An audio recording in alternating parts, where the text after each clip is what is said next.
आपण नेहमी काय करतो की आपल्या मनाप्रमाणे आपण कधीच वागत नाहीत, वागतो का? कधीच नाही. कारण की आपण फक्त समाजाचा विचार करतो की समाज मला काय म्हणेल. अहो, समाज तर नाव ठेवायलाच बसलेलं आहे. तुम्हालाच काय, सर्वांनाच नाव ठेवतो, राजापासून तर भिकारीपर्यंत सगळ्यालाच समाज नाव ठेवतो, म्हणजे ठेवतो. आपण चांगलं वागलं तरी नाव ठेवतो आणि वाईट वागलं तर अनेक प्रकारचे नाव ठेवतात. म्हणून खुश राहायचं आहे ना, तर स्वतःच्या जीवावरती आपण खुश राहायचं, लोकांच्या जीवावरती खुश राहायचं नाही. तेवढं सक्सेसफुल होऊन दाखवायचं. आणि खुश राहणं ही आपली स्वतःची जिम्मेदारी हो. लोकांच्या जीवावरती काय आपण मजा मारायच्याच ना, तर आपल्या जीवावरती मारायच्या. कारण की आपला चेहरा जेवढा नाराज दिसेल तेवढं जग खुश होतं असतं, हे नक्की लक्षात ठेवा.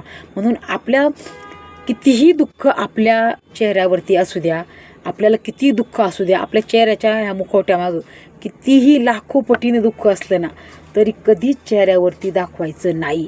कारण आपला तमाशा बघायला आणि आपला तमाशा करायला समाज बसलेलाच असतो, बरोबर आहे की नाही? काही महानायक असतात की आपला तमाशा कधी होईल आणि तमाशा आम्हाला कधी बघायला भेटेल याच्यासाठीच ते वाट बघत असतात. म्हणून कितीही दुःखी असलं ना, माणसाने नेहमी स्माईल ही आनंदाची द्या. कारण आपल्या एका स्माईलवरती जळणारे जळत राहतात. म्हणून कितीही दुःख असलं ना, तरी कधीही नाराज व्हायचं नाही. कारण की दुःख आहे तर जीवन आहे हो. आणि दुःखासारखं सोपी आजपर्यंत कोणीच नाही आहे. दुःखात आपण देवाला आठवतो, सुखात आठवतो का? अजिबात नाही. मग दुःख ही आपली परीक्षा आहे ना, तर प्रत्येक परीक्षेत आपल्याला यश येणारच आहे ना, बरोबर आहे की नाही? फक्त देवाला काय म्हणायचं, देवा की मला काहीतरी डिस्काउंट दे, मी तुझा कायमचा कस्टमर आहे दुःखांच्या बाबतीत. कारण की दुःख तुम्हाला नेहमी देतो ना, तर फक्त मला काहीतरी डिस्काउंट दे आणि दुःख माझं कमी कर. असं तुम्ही जर हसतमुख वाक्य जर त्या देवाला बोलले ना, तर देव तुमचं दुःख नक्कीच कमी करेन.